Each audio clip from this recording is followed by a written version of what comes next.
So what is data normalization? It is a fundamental pre-processing step in data analysis, and its main purpose is to rescale the data features to a standard range, making it easier to work with. So the techniques involved in the data normalization are min-max normalization, z-score normalization, and decimal scaling. So let us understand about them with a scenario. So what is min-max normalization? Min-max normalization is used to transform the data into a specific range, typically between 0 and 1. So the formula for min-max normalization is therefore goes like v bar is equal to v minus min of a minus max of a minus min of a, and nu max of a minus nu min of a plus nu min of a, where min of a refers to the minimum value in the given attribute and max of a refers to the maximum value in the given attribute, and nu max of a refers to the new maximum range specified by u, and the new min specifies refers to the new minimum value in the given range. So let us understand it from an example. Suppose we have a dataset containing temperature readings in Fahrenheit, and you want to convert them to a normalized scale between minus 10 degrees Celsius to 10 degrees Celsius for a analysis project. So the minimum value in the given temperature attribute, let's say it's 32 degrees Fahrenheit, and the maximum value is 212 degrees Fahrenheit. So now you have to convert the given values in the attribute into a scale of minus 10 degrees Celsius to 10 degrees Celsius without disturbing the weight of the particular value. So let us suppose some value in the given Fahrenheit attribute be 50 degrees Fahrenheit.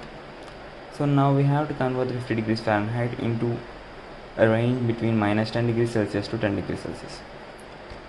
So if we apply the above formula of min-max normalization, we get v bar is equal to 50 minus 32, which is min of a, and by divided by 212 minus 32, and 10 minus of minus 10 plus minus of 10, you can do that, and we get minus 8 degrees Celsius.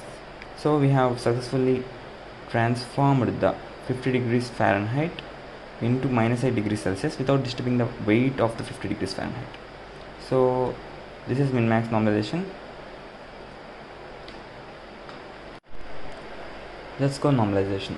So Z-score normalization is also known as standardization, that is used to transform the data into a standard normal distribution with a mean value of a bar and a standard deviation of sigma n. So this technique is particularly useful when you want to compare data points across different features, because it makes data more interpretable. We can understand with the example specified here. Suppose we are analyzing a performance of students with two different subjects, maths and history. The scores of maths have a mean of 75 and standard deviation of 10, while scores of history have a mean of 65 and standard deviation of 5.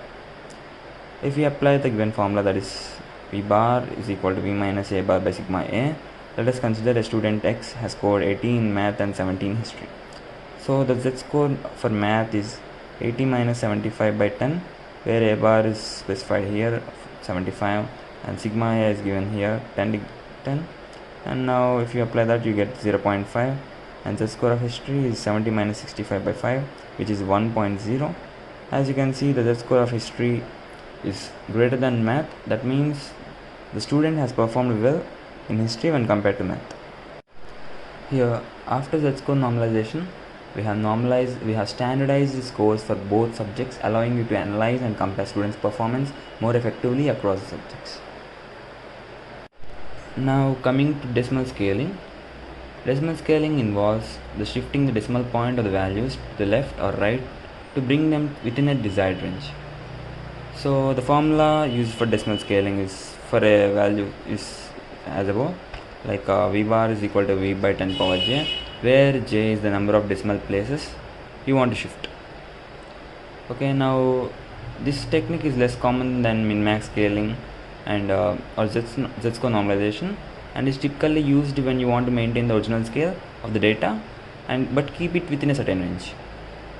And now we can understand it more by this situation.